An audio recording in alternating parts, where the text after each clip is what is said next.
It's Phil's Pop Culture Podcast. Watching television. A dynamite place to be. Dynamite! Sponsored by Vandelay Industries, importers and exporters of fine latex products since 1992. And now, the man who taught Frank Burns how to eat worms, here's your host, Phil Kahn.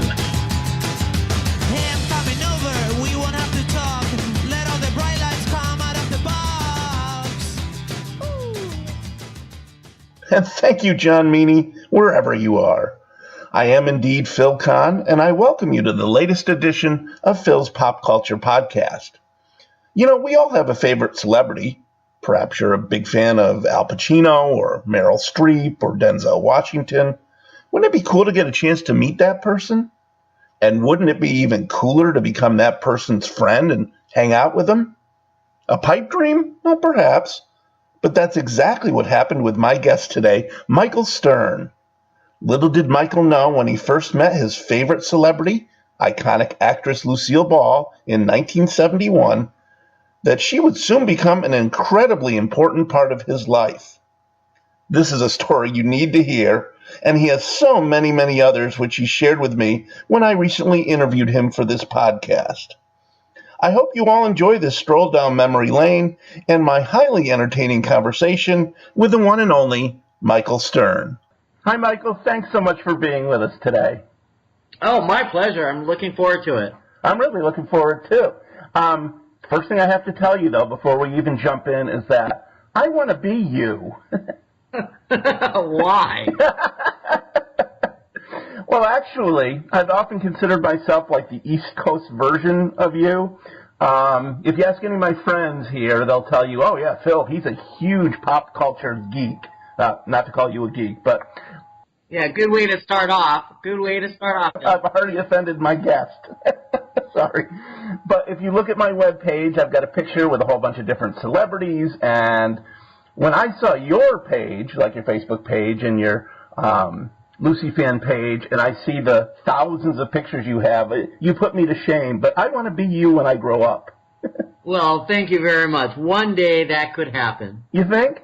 Yep, and it's funny because as much as I love collecting, I'm not one of these guys who are out at the hotel rooms, at 3 o'clock in the morning, like, oh my gosh, this person is going to be walking, to the hotel at 3 o'clock in the morning, or this one's going to be at the airport. I've never, ever done that.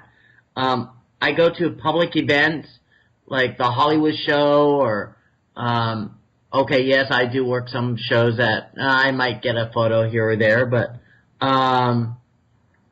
yeah, I'm not one of those people who are really out and about. So it's strange that I have so many. Well, so I guess if I do try to get autographs at 3 o'clock in the morning, then that's not a good thing. I guess I should stop doing that. Yeah, you can stop doing that. I just do it during public hours. I never do it at a restaurant. If I see them at a restaurant, I give them their space. If they're with their children, I give them their space. I know when to do it and when not to do it. If there's somebody who is maybe at a restaurant, I may wait until they exit, and I may stop them at the table while they're walking by. I may say, do you mind if we get a photo outside or something? But that happens mostly in New York, not in L.A. Interesting. But I was at a restaurant the other day, and I was sitting next to Mary Ellen from the Waltons. Really? Judy Norton. So, but we only talked. I already had my photo with her. Oh, so you don't try to bother a person again for another photograph? No. I'll do it once. Like, I'll get a photo of somebody once, maybe twice if it's, like, years apart. Like, yeah. Here they were when they were 20 and now they're 50. Or, very rare will I get another photo of them twice. Gotcha. Now, it's funny, you mentioned you live in California, but you were born in Winnipeg, Manitoba, Canada, the home of the Winnipeg Jets. Exactly. My friends say I was born in the snow, face down. But I lived there the first six and a half years of my life, and my family decided to move to sunny Southern California to be with my mother's sister who lived out here and her family. So we had family out here. who I didn't know too well, but we all moved out here, and I've been here for, I don't want to say how long, but somewhere between 50 years and death. So, a long time. Somewhere in between there, huh? Yeah. Well, that must have been quite a culture shock moving from Canada down to the LA area. I was too young to really know, but yes, I mean, no snow and new friends and all that good stuff, but you know, I adapted very well, and believe me, my whole life has changed from it, and I found a calling, and I like it. That's very, very, very cool. And earlier when I said to you that I want to be you, I'm thinking, well, here I am in upstate New York, and you're right out in the heart of Hollywood. Maybe I have to come move out there, and if you have a pull-out couch, I could stay on your couch. I do. I rent by the hour, so you're good. I don't have a lot of money. How much do you charge? We could discuss that later. Yeah, maybe we'll do that off the air. I'm sure the listeners don't want to hear negotiations. But anyway, let's talk about your friendship with Lucille Ball. You are known as the #1 Lucy fan in the world, and that's not a self-proclaimed moniker, is it? No, actually, she called me her #1 fan. She did it the first time that I can remember, or the one I have on tape, is from a TV series called America Alive, which I guess if you had to describe it today, it was like The View. Okay. And it was hosted by Art Linkletter's son, Jack Linkletter, and it was for NBC, I think around 1977, 78, 79, around there. I can't remember anymore, you know.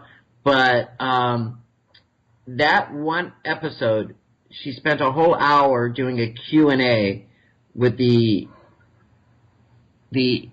staff, not the staff, the students of UCLA, or most of them were from UCLA. And people just asked her questions. And I raised my hand, and she said, "This is Mike. He is my #1 fan." Wow. He just is. And I have that on videotape, so it's one of the highlights of my life. And I don't take it seriously. I mean, I do take it seriously. I mean, I do. It's an honor. I never realized how big of a star she was until after she passed away, because I was a fan from the time I was 8 years old, but by the time I was 11, 12, I got to meet her, which is rare in itself, that you get to meet the person you idolize. And then by the time I was 15, 16, I was at her house 3 days a week playing backgammon or going to events. I was, you know, just her friend. You weren't just a fan, you were her friend. Exactly. So I didn't realize how big of a star she really was. And it took a couple of years after she passed away to realize, man, she was bigger than life. She was, according to like TV Guide, her face has been seen by more people more often than anyone else besides the Queen of England. Really? Yes. Interesting. Now, your introduction to her wasn't even, the first time you saw her wasn't even I Love Lucy, was it? Oh, I Love Lucy was done before I was born, thank you very much. And even the Lucy show had already completed. I was a fan of the TV show called Here's Lucy. Yeah. And that had her real-life kids, Lucy Arnaz and Desi Arnaz Jr., who I just talked to Lucy Arnaz today. Oh. And Desi, and Gail Gordon, and also like Mary Jane Croft was in this show, who was also in I Love Lucy and the Lucy show. Sure. But that's how I discovered Lucy, because, well, first of all, I saw her in the movie Yours, Mine, and Ours with Henry Fonda. She had 8 kids, he had 10 kids, and they get married. That makes 18 kids, doesn't it? Yeah, it's almost like the Brady Bunch times 3. So I fell in love with Lucy, and she was in color in that movie. Came out in 1968. It's almost the 50th anniversary. Wow. And I can still remember being that little 7-year-old, 8-year-old boy watching it in the theaters. Then I watched I Love Lucy, and that was in black and white. So I really didn't notice I didn't know it was the same person. You didn't put 2 and 2 together. Right, until my aunt said, "You know, Michael, that's the same lady from the movie Yours, Mine, Ours." That's when I fell in love with her. And then I Love Lucy jumped into Here's Lucy, and that was the same lady. And that one looked like the lady from Yours, Mine, Ours. Mm-hmm. So that's how I really discovered Lucille Ball. And I was fortunate, and you can shut me up anytime you want. But No, please. This is fun. I was fortunate to live. I mean, we lived in a small city called Van Nuys, California. Population, a lot of people. And turned out that my neighbor's mother's boss worked on the Here's Lucy show. Okay. Actually worked on I Love Lucy and the Lucy show. And Here's Lucy. He was I think he played the trumpet in the band. Oh. And so they were able to get me tickets at a super young age. I was 11 and a half. Actually, it was October 28th, 1971. Wow. I know. Some things, I can't remember what I ate for dinner last night. But you remember that date. I can remember that date. I was sitting in the studio audience. I sat way up high, far left side of the studio, of all the seating. And I remember Gary Morton, who was Lucille Ball's husband. Sure. She was only married twice, once to Desi and once to Gary Morton. Mm-hmm. Gary Morton did the warm-up, which is getting the audience ready, pumped up, and ready for the show to start. And he introduced Lucille Ball. And the theme music plays. She comes out from center stage, behind the curtain, and she runs literally from one end of the stage to the other end, just waving. And I think she was wearing like an afghan, and her orange hair, ablaze. And there she was, just waving, and oh my gosh, I'm now 10 years old again. So you're starstruck, huh? I'm starstruck. I didn't get to meet her, but I was in heaven. And the guest star that week was Bob Cummings. Oh, sure. And I really didn't know who I didn't know who he was. Well, I don't think many 10-year-olds or 11-year-olds knew who he was. Right, and by then his shows were already off the air and not in reruns. Yep. I think they rerun more now than they did then. He was great. It was a great episode. And the week before, I heard Vivian Vance was the guest star. So I missed her by 1 week. Oh. I know. Did you ever have a chance to meet her? I did, and that's later on. But yes, way later on. I only met her once. And no photo with her. I was looking for that. I saw a picture with you with Gail Gordon and, of course, Lucy Arnaz and Desi Arnaz Jr. and Desi Sr. and, of course, Lucille Ball. But I'm like, where's the picture with Vivian Vance? I know. Don't rub it in. Oh, sorry. And I think I even had a camera that night. It was at a filming called Lucy Meets the President. It was one of her specials that she did after she sort of retired from Here's Lucy, and she came back a couple times a year to do specials. And on this special, it had Mary Jane Croft, it had Mary Wicks, Gail Gordon, and Vivian Vance. And the only time I met Vivian Vance, Lucille Ball introduced her to me and said, Vivian, this is Michael. He's my #1 fan, so he must be your #1 fan as well. And she was very, not overly gracious, but she was good to me. I brought like 3 or 4 photos for her to sign, a book and this and that. So she signed like 6 things for me. So maybe I was pushing it. And I didn't ask for a photo, but she wasn't the Vivian Vance I was expecting. Turned out, years later, I found out that's the day she found out she had cancer. Oh, my God. And so, yes, I totally understand why her, what's the word, behavior was that day. She was not happy.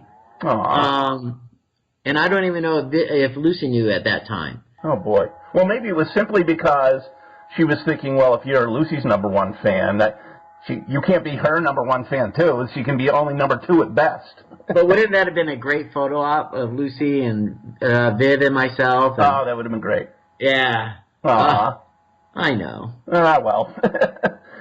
Things happen. Yeah, exactly. Okay, so how did you transition from being kind of the starstruck fan who got tickets to see the Lucy show to all of a sudden hanging out with her 2-3 times a week? How did that happen? Very slowly. Very slowly. Mm-hmm. I did go back to her show a few extra times. And the second time, Donny Osmond was the guest star. And that studio audience was 90% friends and family of people who worked on the show. He was such a big star in 1972 that everybody wanted to go. So everybody was able to get tickets who worked on the show. So they gave me tickets. And they filmed on a Thursday afternoon. By then she was at Universal Studios. She had left Paramount Studios. Desilu Studios was already sold to Paramount. And now she was a renter at Universal. And I remember seeing the Osmond brothers, not Donnie yet, but the Osmond brothers outside waiting for the show to start while the people were lined up ready to go into the studio. And they were like taking photos of everyone, and I could care less. I wasn't doing photos then. And there were no iPhones at the time. I know. So you were born at the wrong time, Michael. I know. So I remember going in there. That was for Donnie. The third time, the guest stars were Steve Lawrence and Edie Gourmet. It was on July 12th, 1973.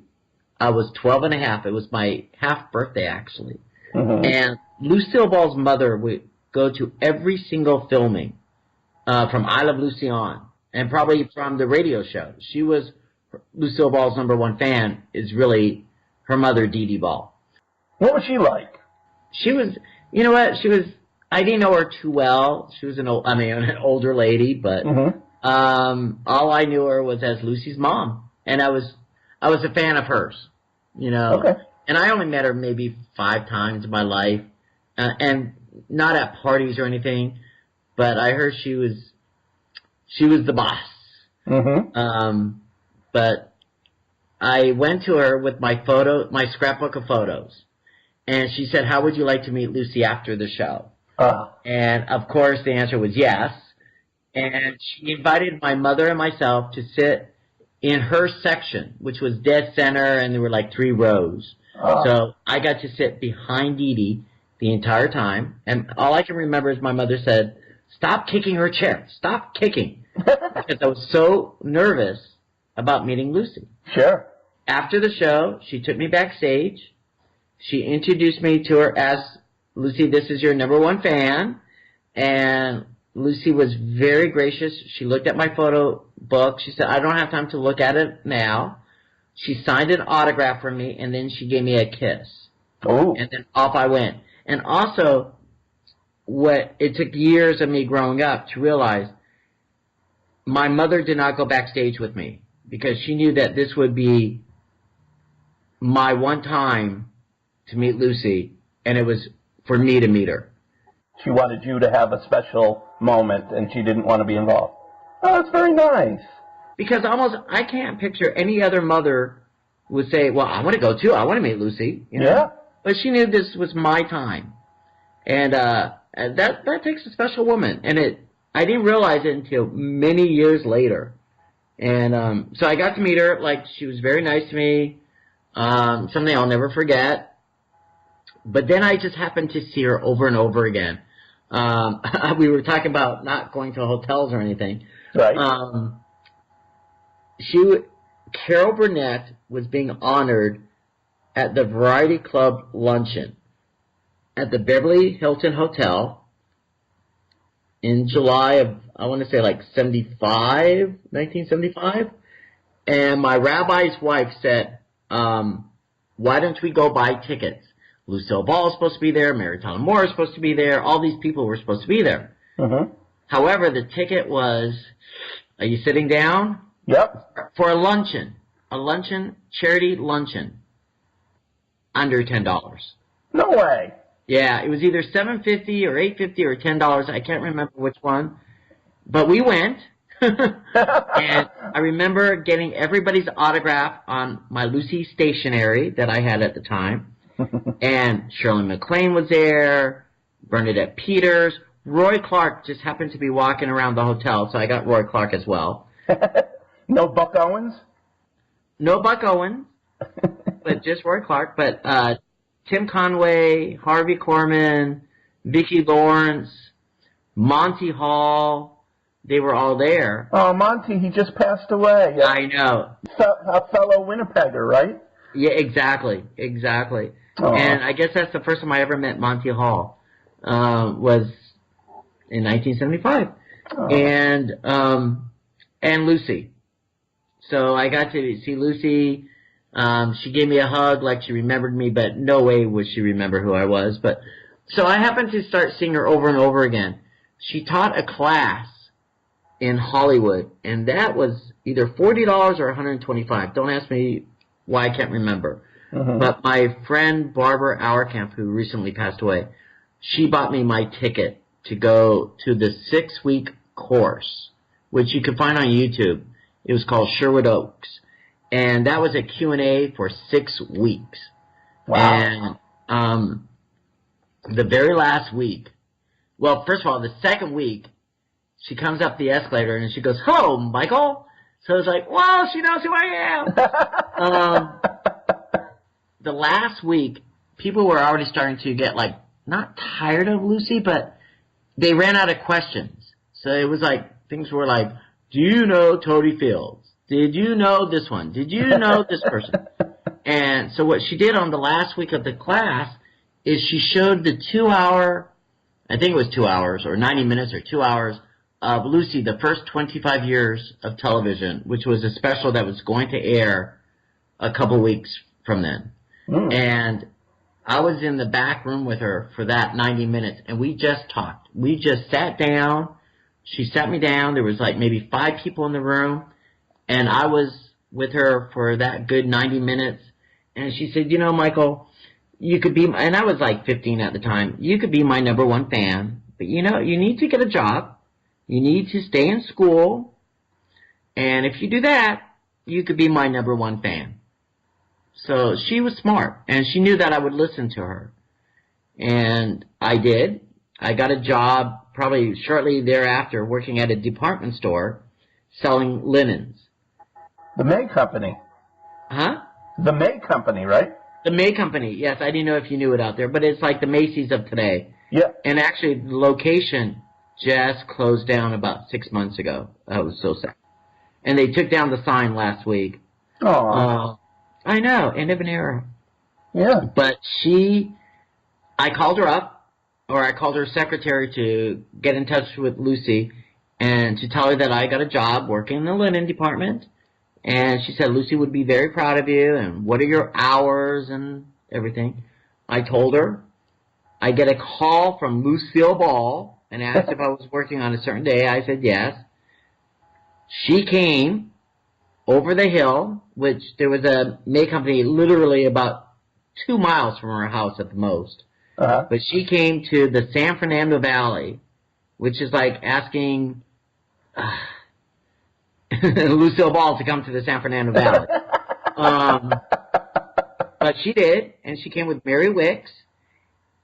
And it's so funny because I was on the 3rd floor, but on the 1st floor, it was like, "She has entered the building. Michael, she's entered the building. Michael, she's now approaching the escalator." And hang up. This is not a drill. 2nd floor.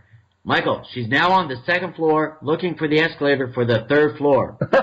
So by the time she comes up, I'm waiting for her by the escalator. And she said, "Michael, I don't want to meet any of your friends today. I don't want to sign autographs. I don't like these closed places." She liked her arena, which was the studio. Yep. But these things, which I didn't learn until later on, she like had this fear of like the walls caving in. Really? Yeah. So. Like a claustrophobia? Yeah, exactly. So she told me the rules, and it's like, no problem. Everybody was watching her. Everybody was watching her from like 30 feet away. Nobody bothered her. Finally, a little girl came up, maybe 10 years old, and said, Miss Ball, could I please have your autograph? And Mary Wick said, no, I'm sorry, she's not signing today. And, of course, Lucy said, absolutely, I'm signing for her. And, like, what's your name, dearie? You know, and she signed an autograph, like, to Julie, love, Lucy. You know, of course Lucy would do it. And she did, and that's, like, the only autograph I remember. The story is in my book. I Had a Ball, My Friendship with Lucille Ball. Available at my website, thelucyfan.com. Not sure if I mentioned that or not. Nice and all fine booksellers worldwide. Well, not really. Oh? Barnes & Noble, online, and Amazon. But thank you for asking. She bought a lot of merchandise for me. She liked things on sale, but she always liked a lot of everything because you change your sheets every night. Sure. Celebrities do that. I didn't know that. So she needed like 7 tops, 7 bottoms, you know, as long as they're the same. Yeah. And they could be irregulars, which means they're not 100% perfect. Wow. That didn't bother, but they had to be good quality. So she bought a lot of this stuff, and the receipt is showing in my book, by the way. Oh. But her credit card did not go through. Oh, my God. She had not used it in so many years. She had it. So I called downtown. At that time, you call downtown, and you talk to a real person. I said, I have Lucille Ball here, and her credit card didn't go through. They said, get her ID. I go, it's Lucille Ball. Get her ID. So I said, Lucy, they're asking me for your ID. Well, Michael, don't you know who I am? I go, yeah. You know, I know. I mean, she wasn't doing a Reese Witherspoon type thing. Right. But, you know, she's like, don't you know who I am? So I get her ID, and her ID is the funniest picture. It was like a Lucy Ricardo moment or a passport picture. It was hysterical. But it was Lucille Ball. I give the number to the lady downtown, and she goes, oh, my God, that's Lucille Ball. That's what I'm trying to tell you. That's what I've been telling you. Well, she had not used her credit card in so many years. It wasn't working anymore, so she had to fill out an application, which we all did for her later on, and I got to deliver it to her home. And in the story, from then on, I was her salesperson. Everything at the May Company, everything at Robinson's, where I transferred to. And she was very happy, especially when I gave her my discount.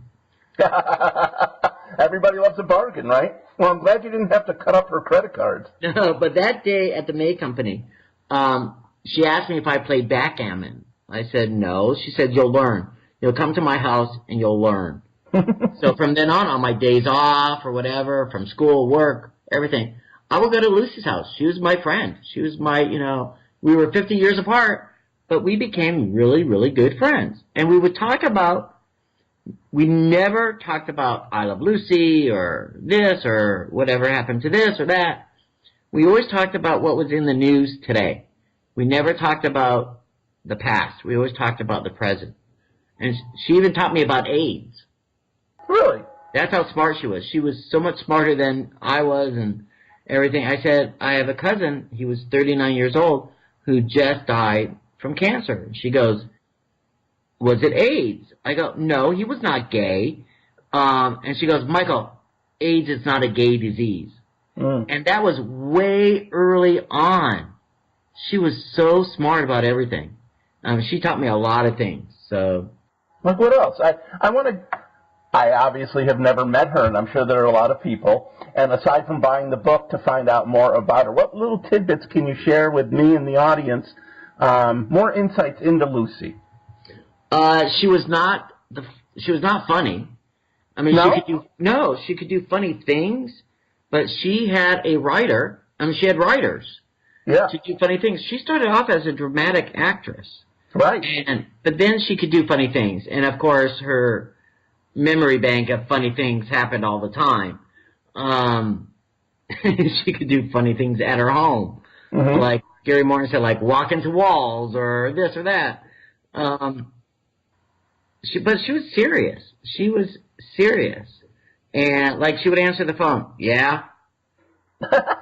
I think that could have been, to get her away from, like, if fans called or whoever, not knowing it was the home of Lucille Ball. And I remember the first time I ever called her, I said, "Hi, is Lucy there?" "Yeah." "No, can I talk to Lucy?" "Yeah." "No, I need to talk." "Oh, Lucy, it's Michael Stern." "Hi, darling, how are you?" You know, it's like, I thought it was a man. Well, she did get a raspy voice near the end. Was it cigarette smoking that did that? Yeah, she did. And here's another thing. When she was on I Love Lucy, that was a character, which we all knew. But, like, in real life, she would say tomato. But Lucy Ricardo would say tomato. Oh. It's so funny how she knew the difference. I mean, if you watch those shows, she was Lucy Ricardo. She was not Lucille Ball. And I knew that from, I think, day one. When I met Lucille Ball, even at Here's Lucy, I knew even at 10, 11, 12 years old, there was a difference between Lucille Ball, the actress, and Lucille Ball, the person. And I think that's one reason she liked me so much, that I knew the difference. I was never the fan who, "Oh, Lucy, you just wore that in episode 112 when Tony Randall was on, and you wore those earrings with another outfit. Are you aware that you did that?" I never did that. You weren't a fanboy, huh? I was not. I was not. And to this day, when I watch I Love Lucy or any show, yeah, there's shows that I know by heart. But then there's things that I'm watching the show. I'm watching Lucy and Ricky and Fred and Ethel.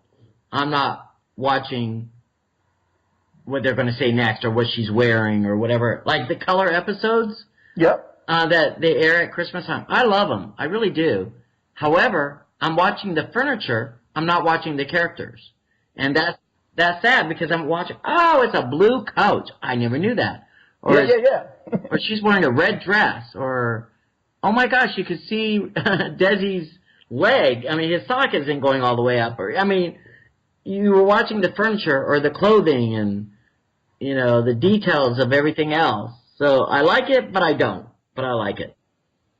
You know, they tell you never to meet your hero or idol, and you're very fortunate that it turns out that not only was she gracious and friendly, but actually turned out to be a real friend. A real friend. I've only met, there's two people, one for a split second, but I did meet one person that I really liked. And I'm disappointed that I met her. Not that she was mean. She was very nice. Mm-hmm. But I got to meet Katharine Hepburn. Oh. I know. Pretty big. I know. And she was doing a play out here, the West Side Waltz. And I, as a fan, went backstage at the beginning of the show, like an hour before, and I brought some flowers. And I met her secretary, and she said, "Please come back after the 4th standing ovation. Don't come back after the 3rd. Come back after the 4th." I mean, it was like they know exactly what they're getting. Yep. Come back after the 4th standing ovation. She will sign the program. She will not take any photos, and she will not sign the photo in the playbill, just the cover.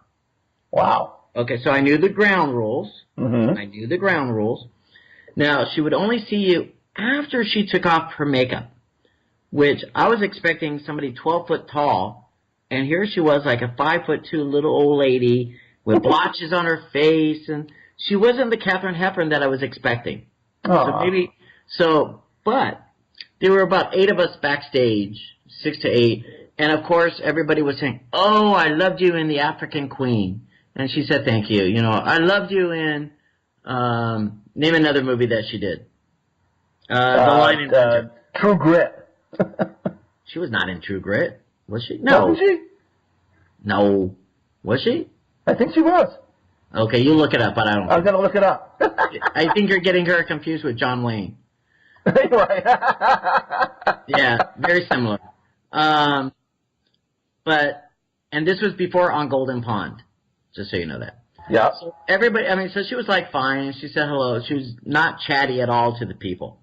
When it was my turn, I said, "I loved you in Stage Door." Oh, and sure. Right, and then she like popped up. I mean, she became excited. "Oh, that's the movie I said, the calla lilies are in bloom again. she got really excited. And the only reason I knew her in that movie was because Lucille Ball was in it. The only reason I knew what a Katharine Hepburn movie was. I didn't really know. I knew Katharine Hepburn was a huge mega star. But, I didn't watch Katharine Hepburn movies. Well, by the way, I just looked it up and I was half right. She was in Rooster Cogburn, which was the sequel to True Grit. Oh, okay. She played John Wayne's love interest. Okay, you're half right. Okay, well, no, you were wrong. You were wrong.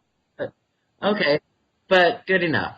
And I did get to meet John Wayne, by the way. So Really? Yep, I got his autograph, and that was before I was doing photos.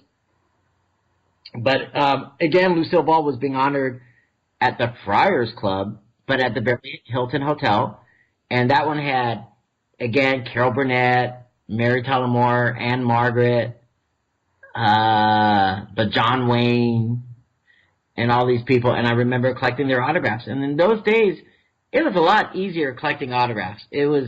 Now they have stanchions out and this and that, and, but I did go, and she saw me. So, you know what? I started off this interview by saying I never do that. But this was 40 years ago, so I guess I did it then. Oh, that's okay. Yeah, I was a little kid, and she saw me in the fan line, and she came over and gave me the biggest hug, and there's actually a photo of her giving me a hug from that event. Aw. I think Jack Lemmon is actually photobombing the picture. Now there's a photobomb. I know. And I have some great photobomb pictures, but with other celebrities taking that's for later on. But so she was the one person that I'm sorry that I met, but I'm thrilled that I met her. Gotcha. Yeah. I gotcha. It's interesting. I've been looking through your website and your photos, as I said earlier, and I find it interesting that not only were you a friend, but you kind of became part of the family, and yet Lucy obviously had 2 kids of her own. What did her 2 kids, Lucy and Desi Jr., think of you? Honestly, when I was around Lucille Ball, the kids were not around. By then, they had moved out of the house, and they were doing their own lives, and Lucy was doing plays and all that. Now, I remember when I was working at the May Company or Robinsons, I got a phone call at like 5:55 a.m. from Lucille Ball. And are you up? Of course, I'm always up at 5:55.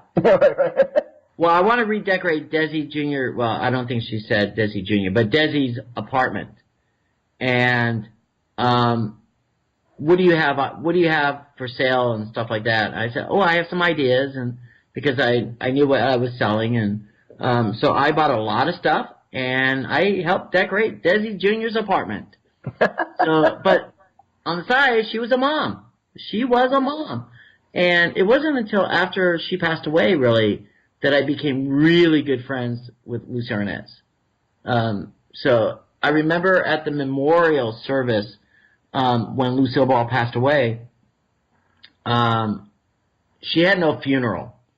And Lucille Ball knew that when she would pass away, that it would almost be like a circus-type atmosphere. Mm-hmm. That I remember the Fox station out here, which wasn't Fox at the time, wanted to literally have a camera from the time her family exited her home on Roxbury to the cemetery, have live coverage like if she was the president.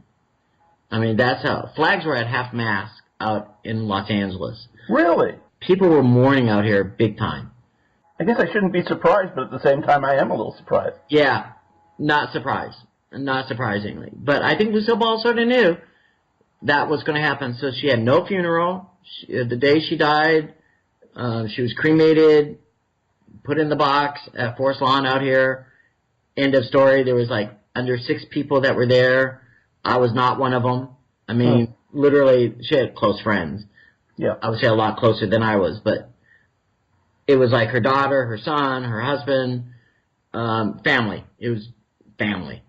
And you must have been devastated when you found out. I lost my best friend. I lost like a mom figure, like a second mom. But it wasn't dying down. After a couple of weeks, it was still everything Lucille Ball. And so the family put together a memorial service in New York, I think Chicago, and Los Angeles to be held at Monday night, like at 8 p.m., which was Lucy's time slot on CBS for 23 years. Sure. I know Diane Sawyer held one of the memorials, and out here was Reverend Robert Schuller. I don't know if you know who that is. Yep. He did it out here. Lucy Arnaz was here. I sat next to Carol Burnett. I remember Carol Burnett on one side, Lucy Arnaz on the other side, and that's when I first really started talking to Lucy Arnaz. And she said, after the service tonight, I'm having a small gathering at my house. Please come. Aw. I know. And there were about 30 of us that were there.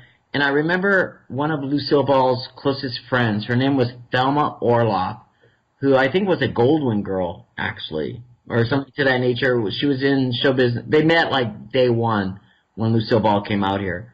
And she sat me down. I was 28 years old. And she said, you know, Lucille Ball loved you so much, and just said the nicest things about me, about what Lucy always said about me, and she always wanted me to, you know, get a job, and, you know, she was very proud of me. So those type things. And it was just very sweet. And that's how I really got to know Lucy Arnaz, though, from that day. I actually had a chance to meet Lucy Arnaz. She was up here for a humor conference, and she was very, very nice. She is. She's got a good head on her shoulders. She came from great parents. She's wonderful. She's just a wonderful person, and she's just fabulous. And it sounds like somebody's trying to call you in the background. I hear that.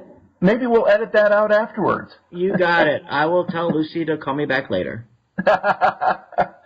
Now, I know we've been talking about Lucy the person, but yes. As far as Lucy the performer, as her number one fan, you're obviously a fan of her television shows. What are, like, your favorite Lucy episodes or Lucy moments? There are all the iconic ones. Of course. You know, like the Harpo Marx one, and the one where she's stomping the grapes, and Vita Vita Vegemin. Do you have a particular favorite? You say those, and I bet you everybody who's listening puts a smile on their face. I mean, it's just something that people have watched their entire lives, and they have such great fond memories. And isn't it nice that here's a person or a show that made people happy? And when you're down or not feeling well, and that's one nice thing, people would always come up to Lucille Ball and say, I was in my darkest point of my life, and I turned on I Love Lucy, and you brought me out from the below, you know, from the bottom, and you just brought me back to life. Or I was in the hospital for 3 months because I was dying, and they put in I Love Lucy, and you made me laugh. And I know it always touched Lucy, and, you know, that doesn't get old. It doesn't. And I hear it to this day. Oh, absolutely. Laughter is the best medicine, right? I was just going to use those words. I knew you would. I thought I'd beat you to the punch. Thank you very much. No, it's so true. She was great medicine, and Lucy was proud of every generation meeting Lucy and Ricky and Fred and Ethel. So favorite episodes, I mean, I love Yours, Mine, Ours. That's my favorite movie. But my favorite I Love Lucy episode is not one of the top 3 or 4 that you mentioned, but it's Lucy and Ethel sell salad dressing, and Aunt Martha's old-fashioned salad dressing. And Lucy and Ethel play different characters, Isabella Clump and Mary Margaret McMurtz, and just and they sell and they lose 3 cents a jar. They find out, but it's just one of my favorite episodes. I don't quite recall it. I'm going to have to go look that one up. Well, please do. Please do. And, of course, there's, you know, like you said, Vitamin Vegemin, the grapes, the baby shows. That was Lucy's favorite when she told Ricky that she was going to have a baby. So she loved it. Couldn't use the word pregnant, right? Nope, could not.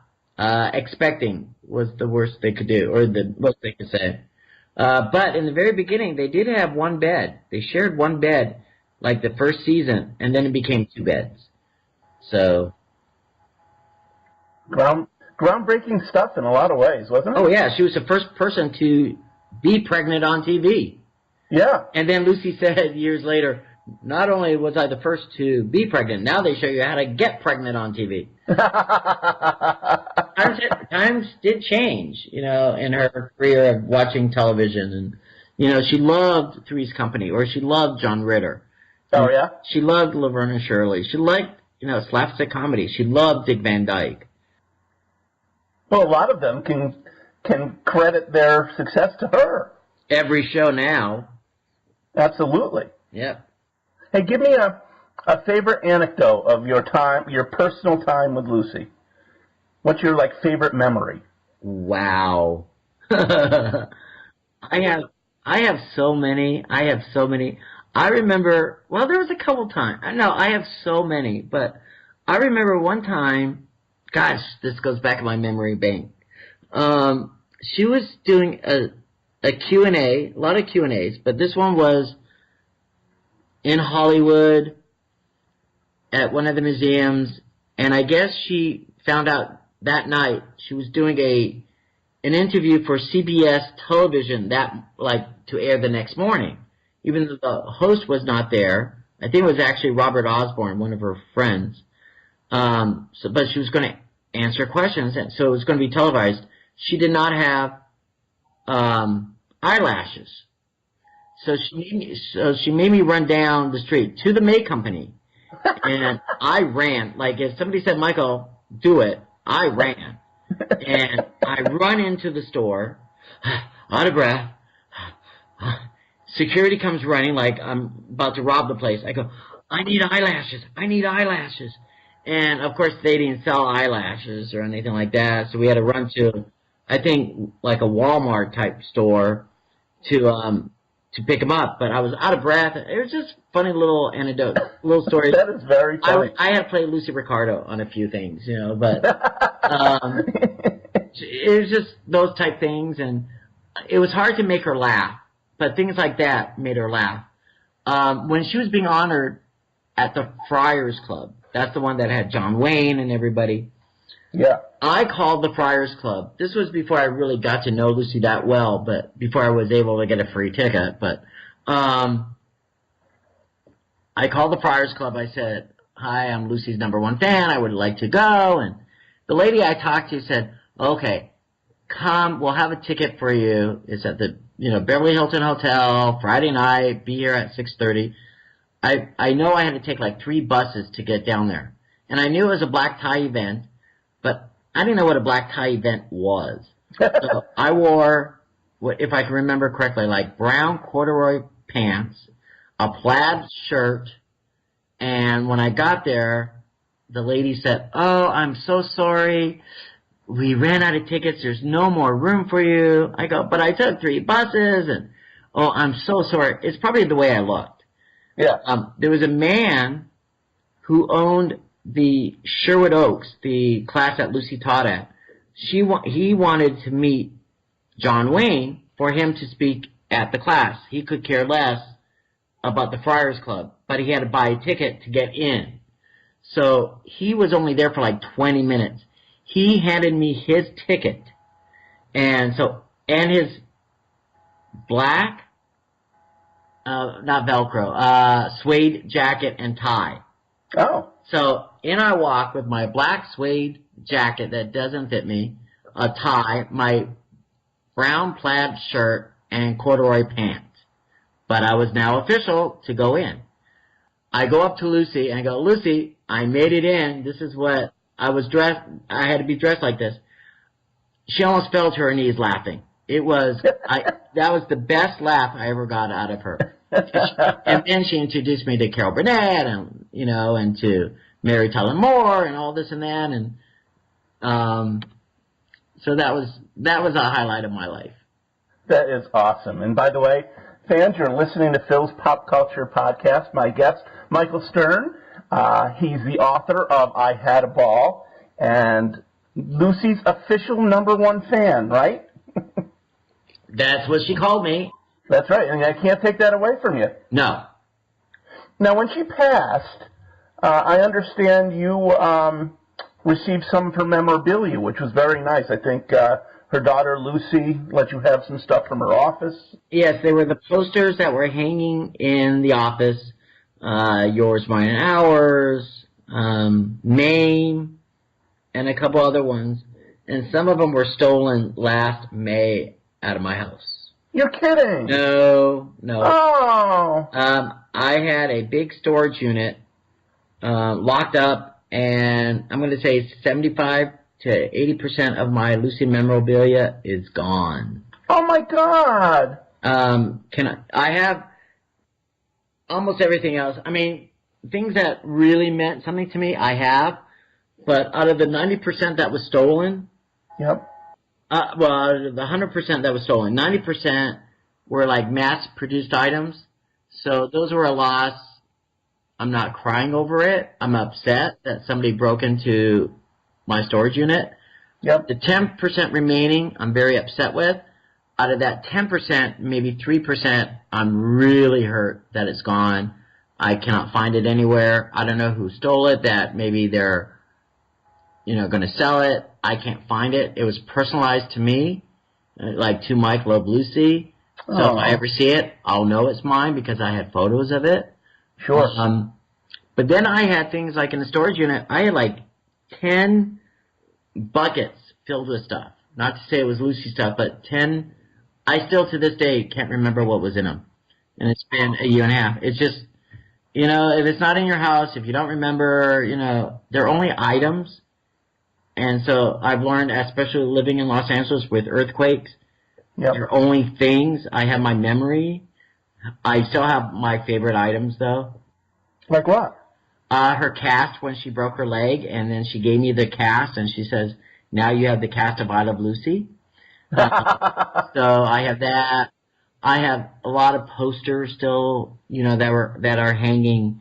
But just that 10%, that 3% of the 10%, that's gone. But everything else I have locked up, saved, insured. That's smart. Yeah. Do you still have her Emmy Award? I do. And her phone book? I do. The phone book was actually given to me. Well, the phone book I think in question that you're talking about was just given to me about 3 years ago by Wanda, Lucille Ball's secretary of 30 years or 28 years, because she would go through a phone book every couple of years. But they saved them, and I have one of them. And it's neat to see my name in there, with Lucille Ball's handwriting. My home number, my work number, it's nice. I'm next to Frank Sinatra, I think. Yeah, I listened to an interview where you said, I think I'm right below Frank Sinatra and near Jimmy Stewart. Yes, I know. Isn't that cool? It's very cool. You keep good company there, Michael. I really do. But I think I got top billing. I'm just saying. Hey, But speaking of the company you keep, we started off the program by me gushing all over you, saying I wanted to be you, and all of your brushes with greatness, so on and so forth. Lucy isn't the only quote-unquote celebrity that you've become close with. Tell me about some other relationships you've forged out there in California. Okay. A person who became like my second mom was Florence Henderson. Oh, and she passed too. She just passed this last November, and that one still hurts. That one, she was 82, lively as can be. I could have seen her 3 days earlier. I did not. Oh. Because I used to go to dancing. Whenever she was on Dancing with the Stars, the star themselves get 6 tickets every week, and I was one of her guests every single week. Wow. I know. That is awesome. But she was just the most... She was Carol Brady with the dirty mouth. But there's a story that I cannot tell you that I would love to tell you, but I won't tell you. Oh, come on. What about when we get off the air? Will you tell me then? When you come over and spend the night. Okay. Oh, my gosh. What a mouth. You would not expect it from sweet little Carol Brady. But, actually, I met Susan Olsen and Mike Lookinland, and I could be with Susan right now. Just so you know, I could be with Susan right now. But you know what? She agreed to be on my podcast, but I haven't been able to reconnect with her. So when you talk to her next, say, listen, Susan, get back to Phil. He wants to interview you for the podcast. You got it, and she'll do it. She'll do it. She's a great girl. Yeah, she is. But with Florence Henderson, I don't remember what I was going to say, but she was just the most wonderful lady, and she kept good company. Her best friends, Carol Burnett and Judge Judy. No, I think I actually saw some pictures just earlier this evening of you sitting with Judge Judy, and you were in her chair, and what was that about? Well, Judge Judy is one of my favorite shows now. I mean, it has been for a decade, if not longer. She's no nonsense. She's almost like my boss. I work on the Dr. Phil show. And you know what? They just want the answers. They don't want to hear a 20-minute story to get around to it. Just yes or no. Right. Just give me the answer. And sometimes I'm like that as well, which I can't always get away with. But it's like, just give me the answer. You know, can you do it? Yes or no? Do you want to go on a trip? Yes or no? Well, I got to take off from work. I got to do this. I got to check that. I got to see if my laundry will be done by then. It's just give me an answer, yes or no. Do you want to go on a trip? You know, but Judge Judy, I'm friends with their producers and everything, so I'm invited to the show. I go about once, twice a year, and she's great. And is she? Yeah, she's great. So I get to go backstage all the time. I remember one time I went backstage, and I always have to reintroduce myself because we're not best friends. But I said I'm the one who's friends with Florence Henderson, and she took me to the side, like so nobody could hear, and she said, "Could you please tell Florence that my husband is doing much better now?" And I said, "Absolutely." And she said, "Well, maybe I'll just call Florence right now." So we get on the phone and we call Florence. You know, it's like, wow. But also with Carol Burnett. And I first met Carol Burnett in 1975. And this Wednesday, I'm going to see her again. I just received the loveliest note from her last week. Here she is. I mean, Lucille Ball, the queen of comedy. Carol Burnett, the queen. The princess. She's got to be the princess. She is the princess. If Lucy's the queen. But Carol Burnett is one of the nicest Hollywood people there is. Hands down, she's so wonderful. But she's filming, and by the time this airs, what probably have already been done, the Carol Burnett 50th anniversary special. Oh, I didn't know she was doing that. That's great. It's going to be wonderful. It's going to air, I think, in November, or December on CBS. And I brought up, I went looking for my ticket stub from the time I went to see the original Carol Burnett show, and I only went once, and the envelope said guest of Carol Burnett. It's like, wow. Oh.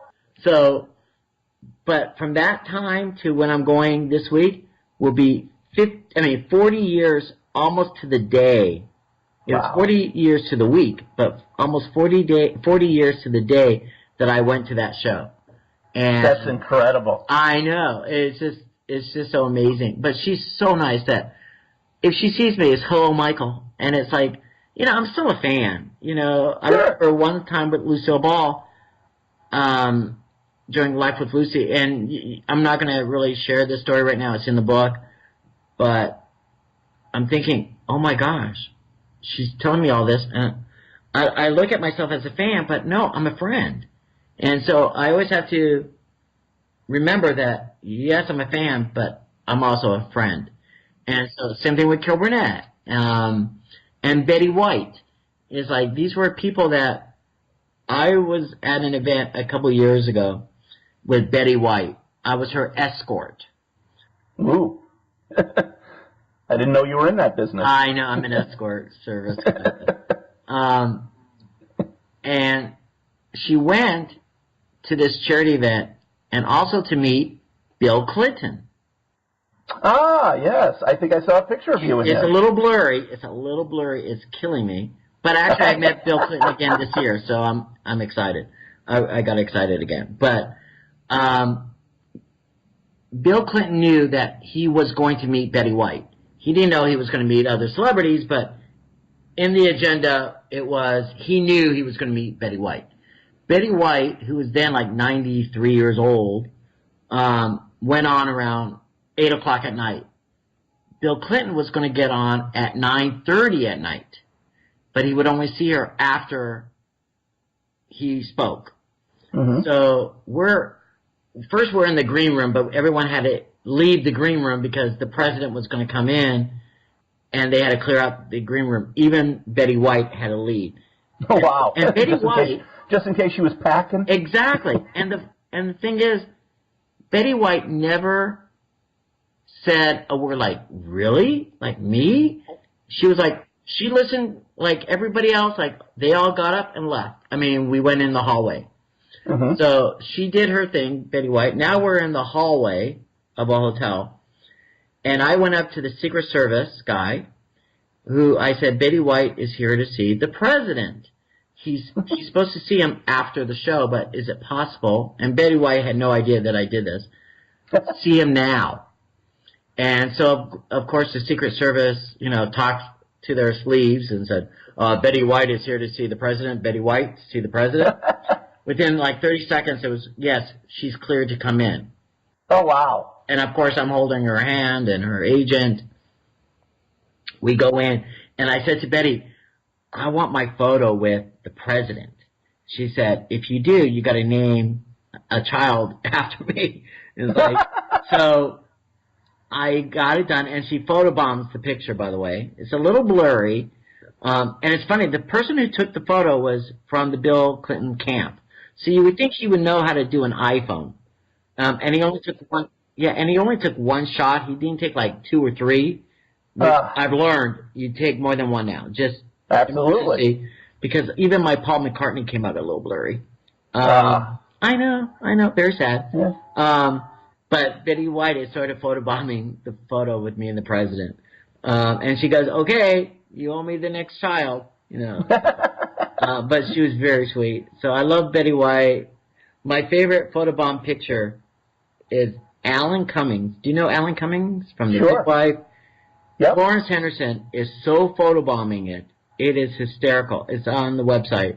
And that's the story that I can't really tell you, but it has to deal with Alan Cummings that night, his last name, and oh no. Yeah. And at the memorial of Florence Henderson in New York, I wasn't there, but my friends were there, and Alan Cummings is on the stage talking to 1,000 people, and my friend said, "Oh my gosh, that's the Michael Stern story. That's the Michael Stern story." So they audio taped the whole thing. So I have it on audio tape of him talking about me at Florence Henderson's memorial. Oh wow. Yeah. These are so cool. There is another little story I want to get the story behind the story. You mentioned Carol Burnett and how wonderful she is. Well, I'm watching this video. I don't know if it was a Lifetime Achievement Award, but all of a sudden, I think it was Steve Carell is escorting her up to the stage, and who jumps in and takes and kisses her on the cheek but you? Oh, was that me? It looked like you. Was it you? Yes, of course it was. How did that happen?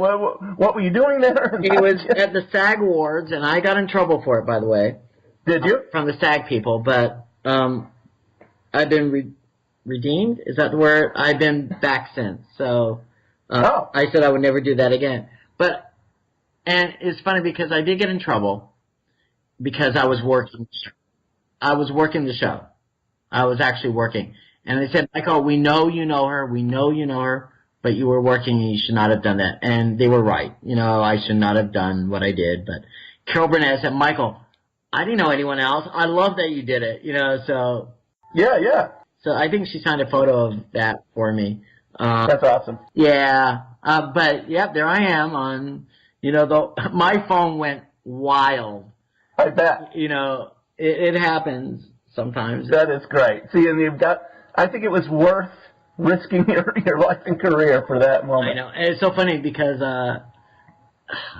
just in case of the SAG people are listening, I had another story, but I won't tell it. But it happened with another celebrity as well, that she promised me a photo, and I took it after the show, which was fine, but I didn't realize the credits of the show were still going on, and there I am getting my photo with the credits. And it's like, oh. But I didn't get in trouble for that one, so I won't say who. No? I won't say. But she's a friend.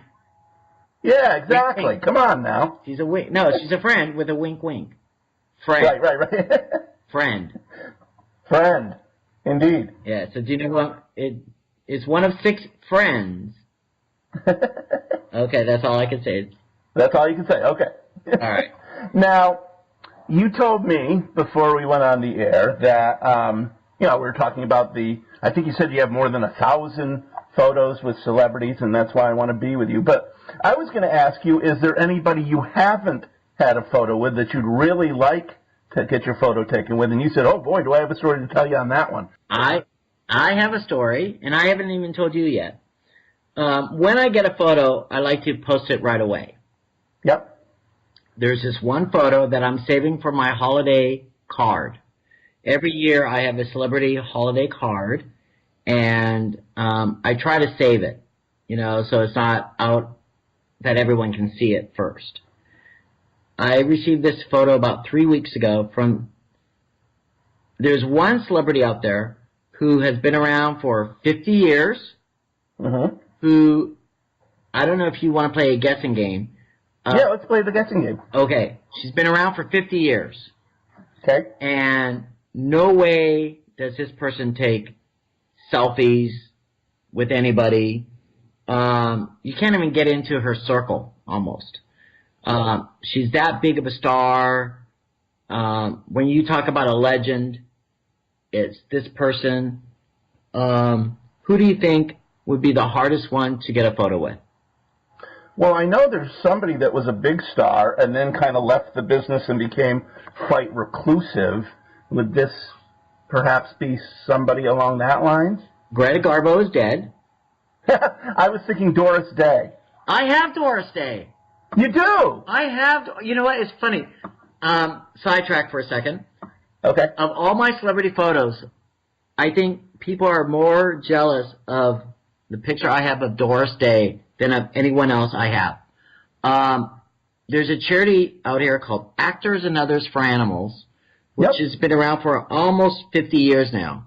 And every couple of years in the 70s and 80s, they would have a Actors and Others celebrity fair. And I think that's where I got most of my photos early on, because for like $2 or $3 you were able to get your photo with, and they had to pull her a camera. So, I got one of Alice Ghostley and B. Arthur and Paul Lynde and a guy named Mark Hamill from Star Wars.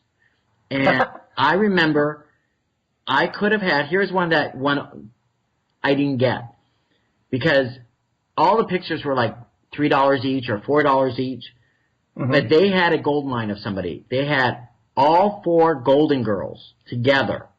Oh. And it was $20. And no way was I going to spend $20. Because I already had B. Arthur, I already had a Betty White, and I already had a Rue McCallaghan. It's like, I'm not going to spend $20 on a photo. Of course, nowadays that'd be $150 if they were all still alive. Oh my gosh. Altogether, probably $400, $500. Yeah, right? Yeah, I mean, so I let that one slip by.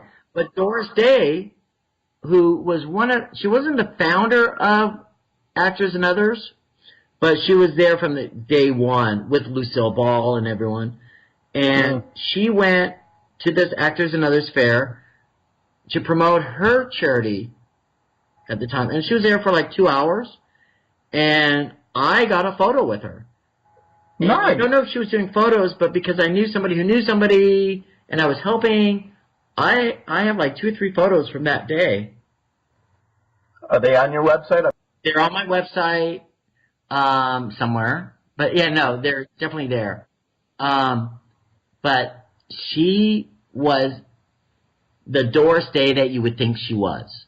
Oh, that's good to hear. She's phenomenal. I mean, she was quite the lovely lady, and so I'm excited about that one. So no, it was not doorstay. Give me more hints then. Broadway, movies. Barbara Streisand. Yes. Yeah? Yes. Now, even you could right now you could even Google Barbara Streisand with fan. I mean, you won't see my picture, but you won't see her with fans. Pictures with fans. She just doesn't do it. I mean, she has to like every photo. She, you know, you can't even get into her circle. And I got into her circle. How'd you do that? I was working, the word working. Yeah, quote unquote. The telethon that aired a few weeks ago for all the hurricanes. It was called Hand in Hand or Hand for Hand telethon. It was on every network. Everybody was there. Cher, Barbara Streisand, George Clooney, Tom Hanks, Julia Roberts, Oprah, Justin Timberlake, Justin Bieber. I mean, but all the Justins. I mean, there were about 100 celebrities just in the Los Angeles area, and I wasn't taking photos or anything like that. I wasn't there for that, but I got into her circle. Her agent of 54 years, who's 89 years old, Marty Ehrlichman is his name. I mean, he's 89 and still her manager. Wow. I worked for him about almost 20 years ago. There was something called the I Love Lucy 50th year, what was it, the 50th anniversary road tour. And they recreated the I Love Lucy set, a few sets from I Love Lucy, and it was always at the, like, LA County Fair, the New Jersey County Fair, throughout the country. It was a road show. And a lot of my memorabilia was shown. So I said to him, you know, I sort of worked for you indirectly, and we talked for about 10 minutes, and he said, oh, I loved Lucille Ball, I loved, you know, Lucy Arnaz, and we were just talking about everything. Yeah. Then her secretary, I don't know if it was her secretary or assistant, came and joined us. And she was carrying a heavy bag. And I said, well, let me hold it for you. And then we started talking, the three of us.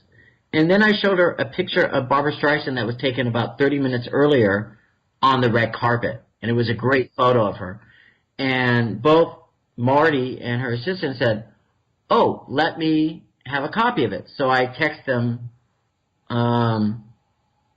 the photo of it, of Barbara Streisand.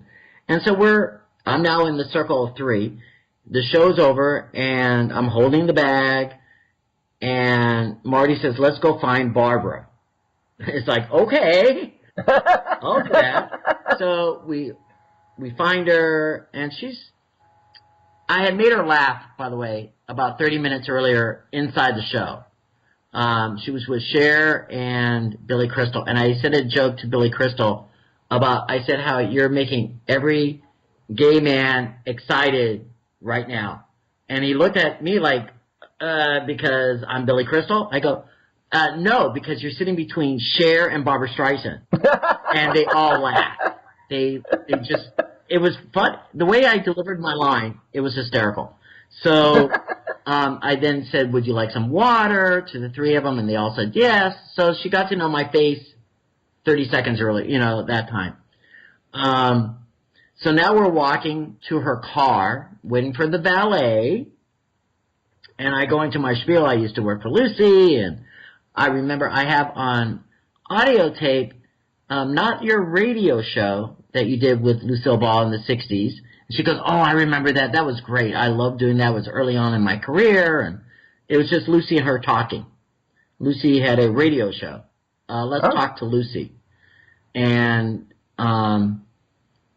but then while she's waiting for her car, and like she's like demanding, "Where's my car? Where's my car?" And Marty said, "It's valet. It's coming." You know, whatever. So we're still talking. And then I said to her, "Miss Streisand, may I please have a photo with you?" And I know the answer is no. Yeah. And Marty said, don't go there, even though I already asked. And she said, oh, I'm so sorry. I don't even know if she said she's sorry, but she said, no. I don't do that. I don't do that. I'm sorry. I don't do that. I don't do that. I mean, she kept apologizing for like 10 minutes. You know, it seemed like 10 minutes. It was probably a minute. Then finally, she said to her assistant, to have her assistant take out her phone. Yeah. And then she said, take a picture of us, like me and her. And she took like 4 or 5, and then she snapped at her secretary and said, my mouth is open in that one. Take it again. So she took it again. Then she looked at the 4 photos that were taken, and she said, send him that one. So she had complete control of the photo that was used. We get her in the car. I hope it's not blurry. Exactly. It's not. It is phenomenal. That is awesome, and that's going to be your holiday card? Yes. Oh. Yeah. But if I broadcast this, then people will know it. That's okay. They're not on my list. But she was the one person that I have about 10 friends who collect celebrity photos. And, of course, I had to text them the pictures. I mean, I did already. Probably half the people on my holiday list have already seen the picture. But 2 of them said, Michael, you are the king. Because they've been collecting for so many years. I mean, they'll see her at the airport or here. She just doesn't do it. She just doesn't do it. And I understood that at the Bette Midler concert out in L.A., she went, and I don't know if it's true or not, but she did take a photo with the person to her left and her right. I don't know if it's true, but I can't find any photos on Facebook. I mean, anywhere. So you could be the only person in the world. Well, I don't think so, but she did do it for me. I got into her little circle. She trusted me. Somebody said I was very charming, so maybe that was it. Well, of course. Yeah. Oh, that is so cool. So now you actually have 2 official titles. You're Lucy's #1 official fan, and now you're the king of photograph getting with celebrities. Yeah. And then I just got George Clooney last week, who was such a nice guy. I asked, I said, could I please have a photo? Hey, bro, yeah, come on in. You know, it's like, bro. Yeah, bro. We do look alike, you know. Yeah, right. But he was really nice. You know, most of the time, most of the time I'm polite. I'm always polite. But what I do is, I don't go into a 20-minute story, I loved you in this movie, that movie, this movie. You know, all they want is, take the photo and leave. You know, like, I'm not trying to be their best friend, but like, you know, Mr. George Clooney or whatever, could I please have a photo? Yes. Click, click. Thank you so much, and off I go. I do the same thing. I try to be very polite, and I'm sitting there thinking, just picture yourself as them. They don't want somebody coming up saying, oh, remember the episode where you did, I thought it was so awesome, and when you did this and when you did that. Don't take up their time. Don't waste their time. Be polite. Get what you need, and don't do it at a restaurant or anything like that. Right. Yes. And it's so funny. Do you know who John Lithgow is, or Lithgow? Of course. Okay. I was in New York this last June, and I was at my favorite restaurant. It's called Joe Allen's. I was outside on the sidewalk. I had already finished eating. He comes out, and I'm the only one. And I hate when I'm the only one and they say no. Yeah. But I asked for a photo and he said no.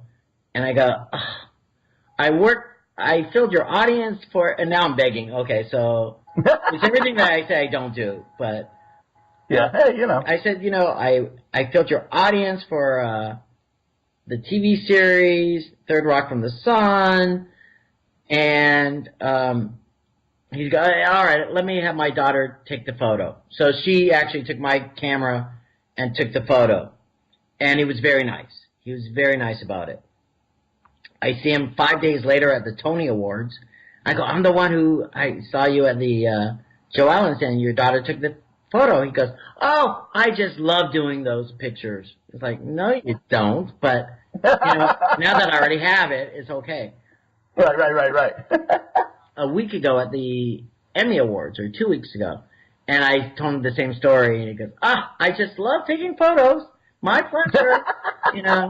Okay. Well, let him keep believing that. Yeah, exactly. So those are my stories. I have lots of photos, great stories. There, a few will say no. I still don't have Julie Andrews. I don't have Julie Andrews, and maybe she'll be at the Carol Burnett special next week. She's not scheduled, but I don't have it. It's okay. It's okay. I had a list of people who I wanted.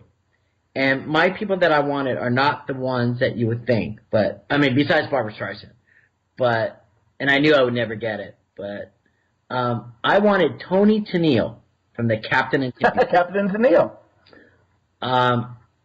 And I saw without the captain, though? Huh? No captain. They're divorced. No captain. But Love Will Keep Us Together was not true for them. But I really wanted to meet her. I met her years ago, but I feel like there's 2 times in my life. When I met them for an autograph, and now that I want a photo. So I did get a photo with her. I wanted a picture with Jennifer Holliday, who was the original Dream Girl. Oh, yeah. And I got to meet her last year. Oh, cool. And I wanted a picture with Jerry Mathers. Oh, the Beaver, sure. And he's everywhere. And I had never met him. I met him, but never a photo. I got it 4 months ago, even with Wally. So I have the Beaver and Wally. Well, actually, I'm going to a convention at the end of this month in New Jersey. I know where you're going. Where do you do? I'm not going there. I'm going to the one in Hollywood. Oh, I'm going to meet Wally and the Beaver, Tony Down, Jerry Mathers, and get my picture taken with them. Oh, cool. They're very nice. In my continuing efforts to become you. Well, I'll even top you with one thing that I got. So there's 2 other people that I want photos with. Okay. And hopefully by the time this airs, I'll have them. One of them is Tim Matheson. He was in The West Wing. He played the vice president. He was Animal House. Tim Matheson, sure. He was the oldest son in Yours, Mine, and Ours. Right. So, and he's done 100 other things. He was once on an episode of Rhoda, and his character was named Michael Stern. No way. And in the end credits, there's a picture of Tim Matheson, and it says, Tim Matheson is Michael Stern. So actually it's Michael Stearns, it said, but close enough. Close enough. So I'll have him sign that. I'll get a photo with him. And the last one I want, and I'm not getting it till the end of November, it's Petula Clark. Wow. And she... Downtown. And all she has to do is sing Downtown. I don't care about her other 30 songs that she may sing. But she's probably my first memory of childhood of listening to her. It was either on the radio or television of her singing Downtown. And so that's my first childhood memory. And I got to meet her once. And I don't shake when I see celebrities, except for probably the first time I met Lucy or whoever. But I was shaking when I met Petula Clark 25 years ago. And she meant so much to me. So she was like a childhood idol. And I know nothing about her career, except for Downtown. And a little bit, I know she did a musical, Sunset Boulevard, years ago. And I'm going to meet her as well.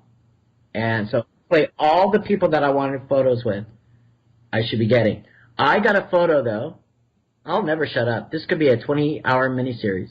That's fine. But I got a photo about 3 months ago that it had more hits and more shares on my Facebook than any other photo. It's Wally and the Beaver. Yep. Kitten, Princess, and Bud from Father Knows Best. Oh, yeah. Those 3 kids and Wally and Beaver, the 5 of them, and myself. That is great. What a pop culture phenomenon that I got. Oh, that is awesome. You know what I like about that? As I'm looking through your photos, you've got pictures with Bob Hope and Bob Newhart and Betty White and Joan Rivers and, big, big names. when I go for celebrity photos, I always want like the kitschy, fun, kind of obscure people, like the Brady kids, and I know you have pictures with the Brady kids as well. Or I have everyone except for the father, Robert Reed, and I met him once. He was a delightful person, but it was way before cameras. It might even be on camera it was the Easter Seals telethon of like 1977 or something. So they could be me with him on air, but of course, who knows if they even taped it, but it's nowhere to be found. But I met him once, but I finally got all the Bradys. The one I was missing was Marsha Brady, and I got her twice in the last, in the last few months. Oh, that's cool. That is so cool. But I just love the more obscure ones. Like I got a picture with Anson Williams and Donnie Most from Happy Days. Yeah, those are more fun than getting Robert De Niro or Al Pacino or some of those big names. I get a kick out of it because these are the fans of my childhood. Correct. And I'm excited when I see them. Absolutely. Now, I have something called a rapid fire segment. Okay. Where I toss something out at the guests and they toss back. I'm a little slow at this, but okay. I'll try to do a little slower then. Okay. I thought for you... Macaroni. Right. Dog. Yeah. Tree. I thought for you, I would just give you the name of a celebrity that I've seen you in a picture with, and you can give me a 1 or 2 word answer. Now, some of these you may have just met for 30 seconds and don't have an opinion one way or another, but we'll just play it by ear. How's that sound? You got it. Okay, Michael Stern, ready for rapid fire. Here we go. Desi Arnaz Sr. Oh, my gosh. So charming, so wonderful, but I couldn't understand what he was saying. His accent got thicker and thicker, but, oh, my gosh, what a nice man. How about Bob Newhart? Bob Newhart I only met a couple times, and I was just being a fan. May I please have an autograph, picture, and he was very nice. Okay, Bob Hope. Bob Hope I met many times. I used to go to the Bob Hope specials, and I remember talking to him, but then realized he wasn't listening to me. So that's when I started learning. You just say thank you and move on. However, I went to so this rapid fire is going a little slow, but I went to the Bob Hope 90th birthday party, and it was televised, and it's still, you could find it through Time Life, archives, and you could buy it. But I went as a seat filler. And a seat filler is somebody who fills a seat when either A, somebody doesn't show up, or 2, if that person goes up on stage, they need to fill the seat. So when they do a shot of the audience, it looks like a full audience and your eyes aren't going towards an empty seat. Sure. And I sat next to Gerald Ford the entire show, except for the last 15 minutes. So it was Gerald Ford, and they were all Republicans. And I don't vote the Republican way, but it was, if I can remember correctly, it was like 2 or 3 governors from California. It was Gerald Ford and Betty Ford. And I had just read an article about Gerald Ford of how he's the nastiest of all presidents when it comes time to like signing autographs or whatever. And after about an hour and a half, and I'm sitting next to him for a good hour and a half, and small chit chat, past the rolls and whatever. And I said, I used to work for Lucy and all that. I said, okay, do I ask for his autograph? Do I ask for his autograph? Okay, I'll ask. President Ford, could I please have your autograph? And I had, index cards at the time.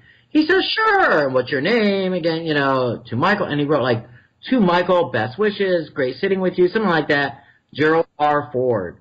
And then he gave the card to Betty Ford, and she signed it. So, I mean, cool. And they were so nice about it. So I know you asked about Bob Hope. Bob Hope was great. I mean, he signed things. This was at a that picture that I have of him was at a book signing. And what the policy was, and there were about 150 people or 200, he would sign the book first, like why he was there. If he had time remaining, anyone who still stayed, he would sign memorabilia. And he signed for everyone. So he was really good about his fans. And I asked for a photo, and I got it. Cool. Okay, you ready? Joan Rivers. Joan Rivers, I knew that was going to be one of the people you asked. One of the sweetest ladies. I actually spent some time in her home because I worked with her daughter, Melissa, on a game show early on when she was not Melissa Rivers. She was still Melissa Rosenberg. And we spent time at her home, and Joan was there. And I got to spend the night at her house once working on this game show. But every time she would perform somewhere, I was able to go backstage. And I usually get a photo of them once, maybe twice. Joan Rivers, I got a lot. But she was, what a sad death. I mean, she was so full of life and just a lovely person. Indeed. Now, speaking of lovely people, I heard one of the nicest people in Hollywood is Tom Hanks. Yes! Oh my gosh. I saw a nice picture of you and his wife. You had a headset on walking him somewhere. I think it was the Golden Globes. And every year I have to escort a celebrity down the red carpet because they have to go on stage right at the beginning of the show or within the first 10, 15 minutes. So I'm like the bad cop, good cop, bad cop. I have to say, I'm sorry, he can't speak right now. He has to be backstage. One year was Paul McCartney. Oh my gosh, I got Paul McCartney. Tom Hanks. I had this last year, I had Jennifer Lopez. I've had Jennifer Aniston. And I'm trying to think of who else I've had in the past. But I usually get the A-lister. And yeah, no B-listers for you. Tom Hanks, and the photo that you're looking at, which once then became my holiday card, I was wearing like a black and white houndstooth jacket. And he goes, Michael, this is a black tie event. So he was joking, teasing me about my jacket that I was wearing. And I just showed him the picture last week at the telethon. And I didn't ask for a photo. I already have it. I have it a couple times. And he goes, you know what? I was right then. I'm right now. You should have been wearing a black tie. But he has a great sense of humor and a really, really nice guy. Yeah, that's what I've heard. What about Billy Crystal? Tom Hanks is a really, really, really nice guy. Here's my intake on Billy Crystal. And I don't talk bad about anyone. Billy Crystal, I think, was a lot nicer early on in his career.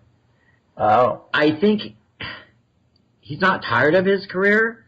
That I don't know. But I think he's not as fan-friendly as he used to be. How's that? Okay. So, no, that's fine. Yeah, and I could have gotten it again just a couple weeks ago at the telethon. And even then, when I was talking to him after the show, it was like, no, Michael, don't ask. I mean, I'm sure he would have said yes. But it was like, I didn't need it again. Gotcha. Yeah. How about Bruce Springsteen, the boss? Wow. I met him twice. The first time was, okay, I'm name dropping, was at Frank Sinatra's 80th birthday party. Oh, wow. I know. I got to work it, and I got to go in the trailer of Steve Lawrence and Eddie Gourmet for a good hour and a half. Wow. Because I showed them an 8x10 photo of Steve Lawrence, Eddie Gourmet, and Lucille Ball from the time I met Lucille Ball. And she said, I don't have this photo. And it brought back great memories. And I said, how would you like it? She goes, oh, no, you can't give it to me. I go, yes, I will be glad to give it to you. She said, I'm putting it on my piano tonight. And wow. She said, tomorrow I'll have an 8x10 of Steve and I Steve and I for you. And it's the beautiful, if you look on my website, you'll see it. And it's an 8x10 of Steve and Edie. And they were just so nice. But Bruce Springsteen was at the event. And it was after the show. And by then I had the cardboard cameras or a camera, whatever type of camera. Oh, yeah. The disposable cameras. It did not work. Like 1, 2, 3, click. It didn't work. 1, 2, 3, click. It didn't work. He said, next time. So he was very nice. He was posing. This was 25 years ago. But such a delightful man. I couldn't get it. He was doing a book signing this last year. He did like 20 stops or something. And in L.A., it was first come, first serve to the first 1,100 people. It's the only time in my life, with some friends, we waited outside for 22 hours. Oh, my God. But it was Bruce Springsteen. Yeah, you got to do it. Absolutely. He, arrived early. He was supposed to arrive like at 12 or 1 in the afternoon, and he arrived like at 11 a.m. It's called the Grove, which is like an outdoor mall with Nordstrom's is in there, a movie theater, the Barnes & Noble. By, I think, 3 a.m., it was sold out. And the complex gave everyone Danishes at 6 o'clock in the morning, orange juice, and coffee. They treated the fans so nice, and you had about 3 seconds to spend with them. You couldn't even say, I love you in. It was just, it was like 1, 2, 3, click, boom. 1, 2, 3, click, boom. But what an honor. I mean, he's Bruce Springsteen. So for him to do it, I mean, yes, he sold a lot of books, and they were signed, and so yes, I was very happy with Bruce Springsteen. Now here's another person who left us way too soon, Carrie Fisher. Carrie Fisher, I didn't know her career too much. I know more of it now than I did then.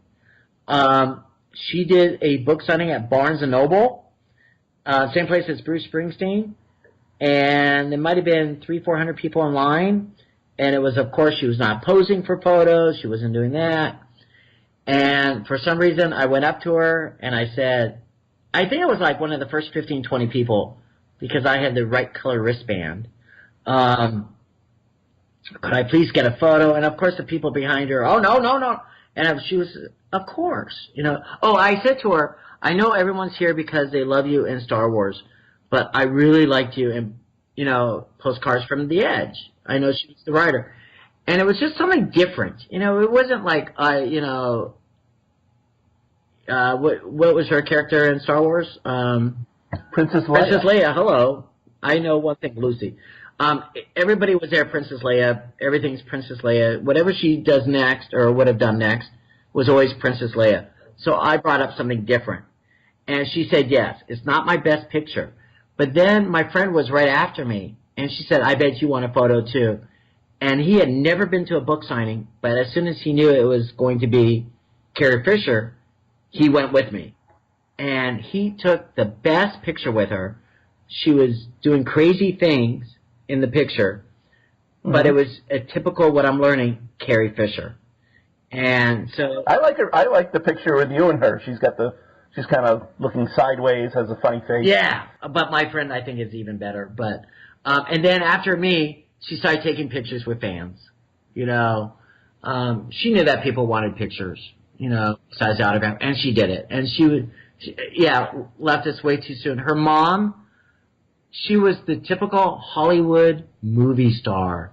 She too was at a book signing, and she would pose and take pictures, but she would dress up. I think she left her house every morning dressed up as Debbie Reynolds, the star. Yeah. Do you have a picture with that? I do, and I think I only have it once, but I saw her probably 15 times in my life. Not that she would know who I was, but she was always Debbie Reynolds, the star. Gotcha. How about Phyllis Diller? She would invite you to her house. She had she was an artist, and a couple times a year, she would invite friends and family and friends, or however you got acquainted with her. You would be invited to her house. It was like an open house on a Sunday. She would serve wine, and in her house, all the pictures on the walls was of her artwork with a little price tag. You know, and if you like something, you take it down, and then you go to her living room at about 45 minutes after. It was from like 2 to 4, and like at 3 o'clock, she would come down to the living room or whatever room she happened to be in. There was a cashier. I don't know how legal this is. There was a cashier. So she would take your money. She wouldn't take the money, but somebody would take the money. She would autograph the photos on the back or whatever. And then one time she was also selling her book. But she would open up her house. And she had a Bob Hope room. She had a picture of a tree that instead of going up and down, it was so big, it went sideways. And so when you looked at it, I mean, it was a typical Phyllis Diller, you know? Oh. Yeah. But she had a kitchen that was all red. It was the reddest kitchen I've ever seen. So she was Phyllis Diller. I got to hang out with her one time because she went to see Lucy Arnaz perform. And so I was at her table. I want to say it was just me and her, but I'm sure there was like 2 or 3 other people. But there's a picture of Phyllis Diller and I just sitting like arm in arm, you know, watching the show. Speaking of being friendly with it, I saw a picture of you. I think you're holding drinks. It looks like some kind of nightclub with John Hamm. That was another 3-second event. You know. Oh. Yeah. See, it looks like they've been hanging out all night together, drinking brandy. Yes. But no, that was a 3-second. May I please have your photo? And yeah. Oh, you just ruined my. That was at my bar mitzvah. Oh, there you go. No, he was probably not even. Mazel tov. Yeah, thanks. What about Alan Alda? Alan Alda doesn't do photos too often. Yeah. He doesn't sign autographs too often. One time I met him was at the TV Academy with Lucille Ball, and even at the actor strike, there used to be an actor strike out here, and they would walk the picket lines. And he was one of the few actors, even then, he didn't sign autographs, but he would take a photo with you. Oh. And so I got a photo with him, even way back when. He would sign, his wife Arlene, they wrote a book together, and he signed that. And he just did another book that came out a couple months ago, and he signed that. But I went to an event maybe 3-4 months ago that they were doing. Did he do a movie called The Four Seasons with Carol Burnett and Rita Moreno? Yeah. Yes. Rita wasn't there, but I like how I do first names. Rita wasn't there, but Carol was there, and Alan was there. And it's funny because they were both in the hallway, and Carol Burnett must have signed and took pictures with 40 people, while Alan Aldous sort of hid and didn't sign for anybody. But I did get it. He took about probably like 4 or 5 photos, and I was one of them. I don't want to say he's a grumpy old man, but he doesn't really do it. And then I saw him walking the streets in New York, and I just said, "Hello, Mr. Alda." You know, I said to him, "I'm going to see you this weekend at your book signing." And go, "Oh, thank you." So he was promoting his book, and so he's not one that you stop and talk, but. Gotcha. How about Kevin Costner? Kevin! I thought he was going to be one of my holiday cards about 2 years ago. Then I realized he's not as popular as he once was. I didn't know that. I thought Kevin Costner was still an A-lister. And maybe he's a A-minus now, but I still love, Kevin Costner. He was promoting a brand new book. It wasn't about his life or anything. I think it was a mystery book or something. And it was at a Q&A. He would speak for about 40 minutes and then sign his book. And I think the books were pre-signed. But if you went to the cocktail party first, which was like an extra $50, he was there taking photos. And so it was literally like a 3-second, my turn, I'm next, type thing. How about Steve Martin? Wow. Okay. Uh-oh. Yeah. Next, you want me to go on to the No, next but one? let me just say about Steve Martin. My mother and my sister both think I have Steve Martin eyes. That's better than Betty Davis eyes, I guess. Yeah, exactly. I saw him last year, like 14, 15 months ago, at the Tony Awards because he wrote the music and lyrics or something like that, I'm not quite sure, for which has now become one of my top 5 favorite Broadway shows of all time, Bright Star. And it was up for 5 Tony Awards, and it was on opposite Hamilton. So it sort of got lost in the shuffle. So I think it only played like 70 performances on Broadway. And it's coming to Los Angeles in about 2 weeks. I want to see it at least twice. I mean, it really became one of my favorite shows. I saw it at the Tony Awards. I didn't like it. But then I saw it live, and it became one of my top favorites. It's such a great show. And so if it ever comes to a city near you, go see Bright Star. I'll have to add it to my list. I'd never heard of it. I know. Before. See, it died. It died really fast. He's not Steve Martin that you think he is. But I did get it. Actually, I got it twice that night. Because the first one didn't come out so good. His eyes were squinting. I don't like selfies too much. And so I saw him later on, and I said, the picture didn't come out too well. Do you mind if you do it again? Yes, let's do it right now. So he did it. And then the person who was taking my photo, usually what you do is you get a buddy, and you take a picture, and then you switch and take another one with your friend. He goes, that's it, I'm done. So my friend didn't get a photo with him. But it was like, so he was that fast and curt, but talented all the way, It's funny that you mentioned your little techniques. And it's funny. As I said, I'm kind of a junior version of you. I find out all these little things, too. It's like, do I ask this person, don't I? Do I intrude, don't I? If I take a picture, I hope to God it isn't blurry or somebody has their eyes closed. You feel like I don't want to take up more than 30 seconds of their time. Exactly. So you're just hoping it all comes out perfectly and you're not a nuisance. Here's another one real fast. Okay.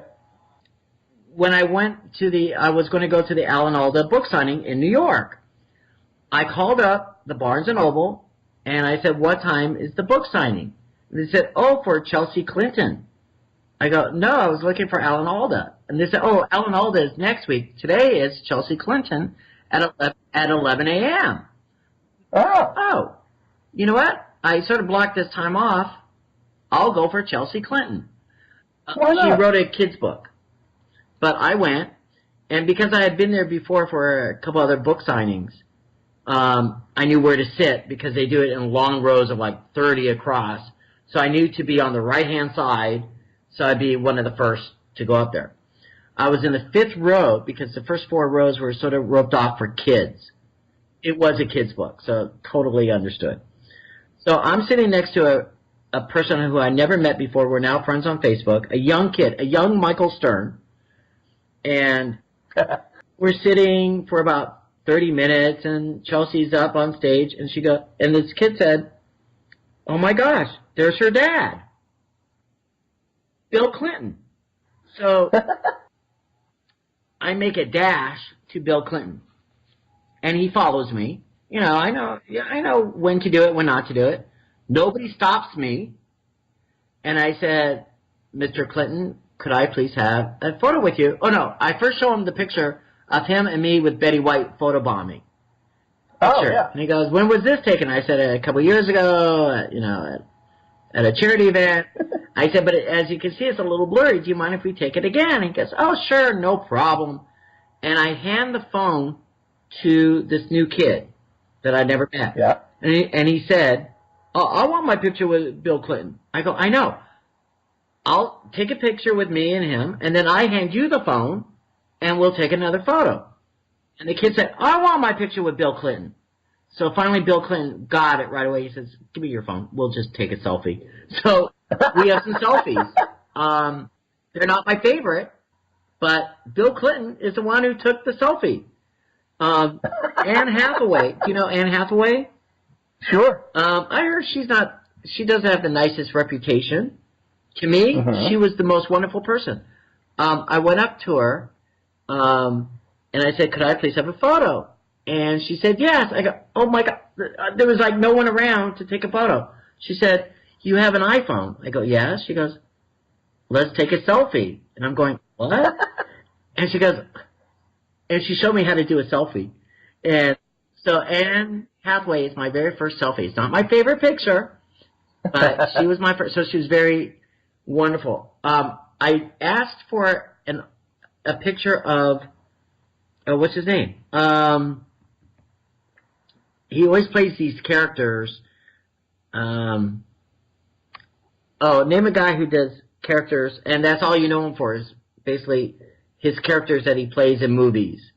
And that really narrows it down. I know, and he has 3 names in real life.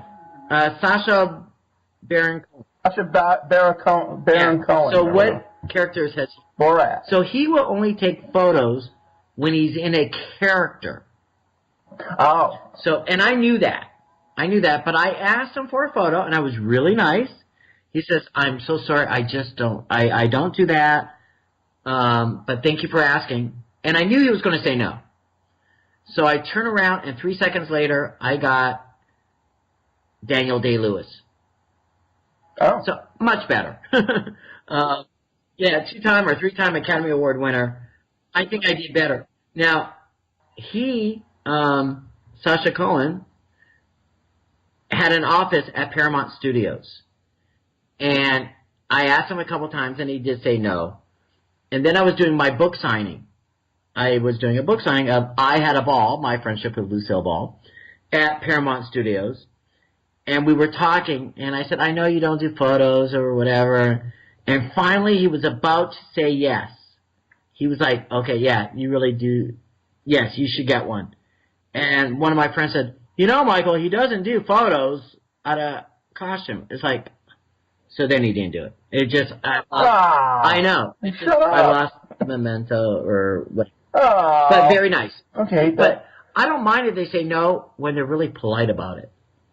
And I can't think of anyone who is nasty about it, but I respect them when they say no. You know, it's like, yes, I'm disappointed.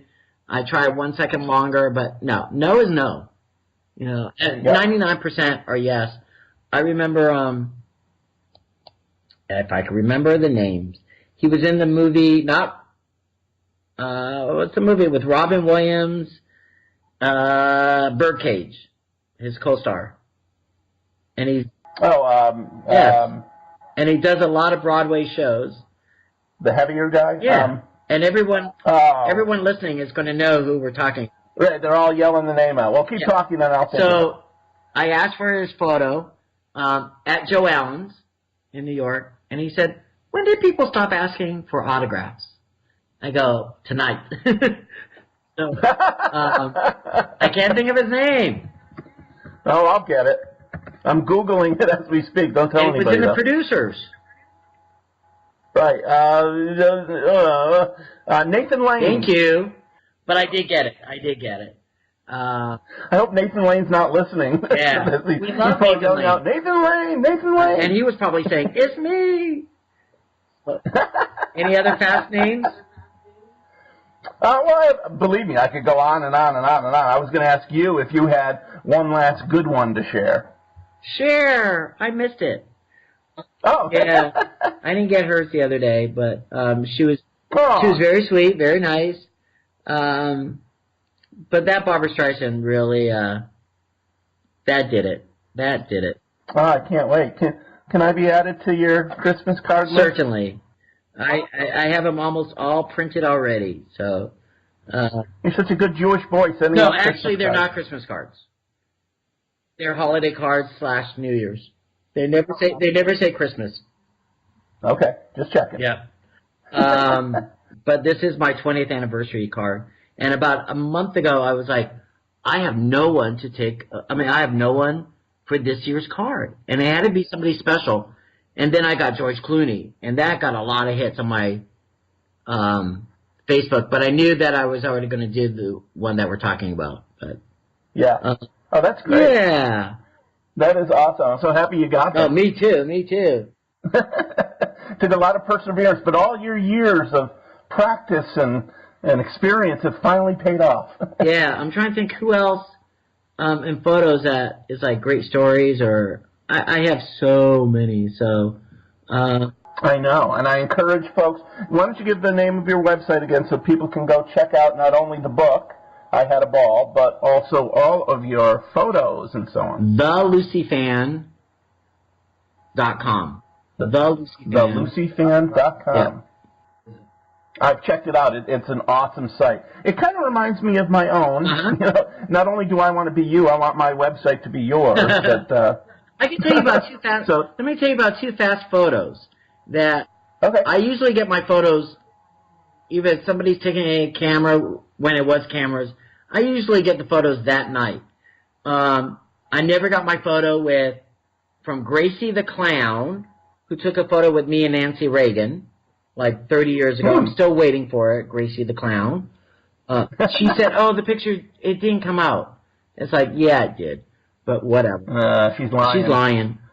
Somebody contacted me through my website not long ago. It said, I have a photo of you with Lonnie Anderson and Burt Reynolds from the Desi Awards.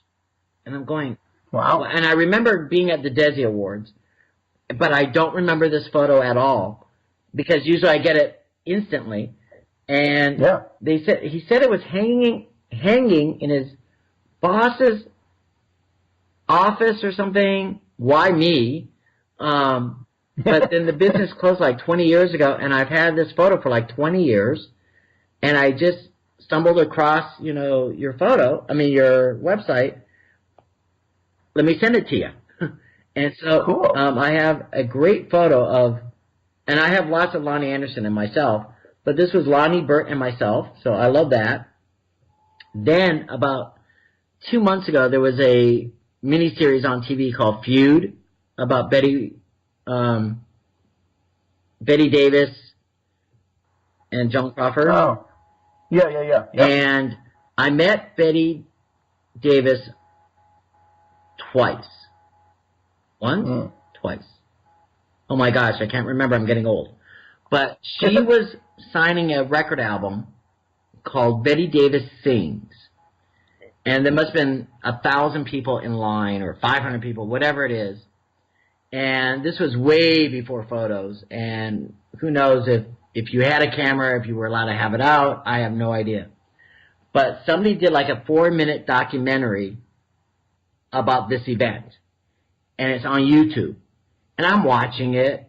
Somebody shared, hey, look at this clip about Betty Davis signing her record album. And there's a photo. I had a freeze frame of me asking for her autograph on the record album. It's the back of me, but it's me. I could tell my jeans. You can tell it's me. And her signing the two items that I posted right next to it of what she signed. It's so me. So there's me talking to Betty Davis. So those are my two newest photos from way back when. That is so cool. Yeah. That is so cool. Oh, my God. All these stories have been great. And another thing I'm going to do is, I told you that even though this is just audio, I do upload these. You mean I went into hair and makeup for nothing? Right. All right. Maybe we'll have you back on, and I'll do a videotape of it. Okay. I thought you weren't a prima donna. No. I'm looking at all my photos right now, and I have great stories. There's one of Lady Gaga, who was great. She was wonderful. And we were doing a selfie, and she was sitting next to Ryan Murphy from, who directed her in some things, and he kept saying with the camera, higher, darling, higher. So he was teaching her how to do a selfie, which I thought, yeah. Well, what I was going to say is that there's so many people you have photos of, There's a photo collage. Anybody who's listening to this obviously has seen that I have a photo collage. I'm going to try to stick in as many photos in this collage of you with the various celebrities as I can. Oh, thank you. I know there's Deepak Chopra, and there's Norman Lear, and Ron Howard, and Harrison Ford, and George Wendt. The list goes on and on and on. It's funny how you have George Wendt and of all those other people, but yes. I mean, George is a good guy. Nothing against George Wendt, but it was like, you have this one and this one, and George Wendt. And George Wendt. Yeah. Come on, he's an A-lister. He's Norm. Okay. And I told you I get more of a kick out of That's true. kind of the B That's level than true. the A. So Absolutely, you're absolutely right. So George Wendt is kind of my Jack Nicholson. Okay, you got it. Yeah, give me that one at least. So where can people get the book once again? And the revised book came out a couple months ago, and the foreword was written by Florence Henderson 21 days before she passed away. Oh! Yeah, I mean, it was that sudden of a death. And the new revised book has a lot of the photos, but now in color, which makes it a little nicer. And I've added a lot of extra pictures. And cool. You could find it at thelucyfan.com. You can find it on Amazon, where you could also download it at Amazon. But if you go through my website, thelucyfan.com, I will actually personalize, the books if you so wish. Oh, that'd be great. I was just going to say, can I get an autographed copy from you? I'll buy it. Yes, they're available. You know where? At thelucyfan.com. Once again, thelucyfan.com. Yeah. In case you forgot, once again, thelucyfan.com. We sound like a commercial, don't we? Available today, and today only. Right. And if you hurry up and order now, Michael will throw in, what? What will you throw in? Lucy's cash. Yeah, no. The envelope. Right. Michael, this has been a real pleasure. I think we're kind of two peas in a pod here, and as I said, I've enjoyed following you. I loved reading about your stories online, but it's been even more fun talking back and forth with you about all of your very interesting stories, including the great Lucille Ball. What a terrific life you've led. Thank you. You know what? And it's just life for me every single day. I go to work, I put on my pants. Well, I first put on my pants, then go to work every day like everyone else. And I just happen to be lucky enough to live and work in Hollywood. Yeah. I think I'm going to have to move out there. If I want to be in your league, I have to be where the action is. Well, I'm still doing it now, so you got to wait your turn. Oh, that's right. Yeah, I don't want to go into your territory and then... That's right. On your turf. Yeah, I better stay on the East Coast. You're right. Got it. But I do come to the East Coast but once a year. That's where I like to vacation. Yeah. New York City. I go to a lot of Broadway shows, and it's easy to get pictures in New York. Is it? Extremely easy. Well, the next time you're around, I'm about, 3.5 hours from the city. You'll have to look me up, and I'll come down, and perhaps you'll be kind enough to let me scamper around with you. You got it. Cool. Well, Michael, thank you again. As you said, we could keep going on and on. I think it's been a couple of hours now, but we're still not done. I could have you back again. I hope you would consider that. I would be glad to. All right. Well, best wishes to you, my friend. Thanks again. Take care. I'd like to thank today's guest, Michael Stern, for being so generous with his time and for sharing so many fun stories. Michael, I've said it before, and I'll say it again. Boy, do I wish I were you. Watching television. We hope you've had a dynamite time listening to this edition of Phil's Pop Culture Podcast. Join us again next time for another stroll down memory lane. Until then, let's be careful out there.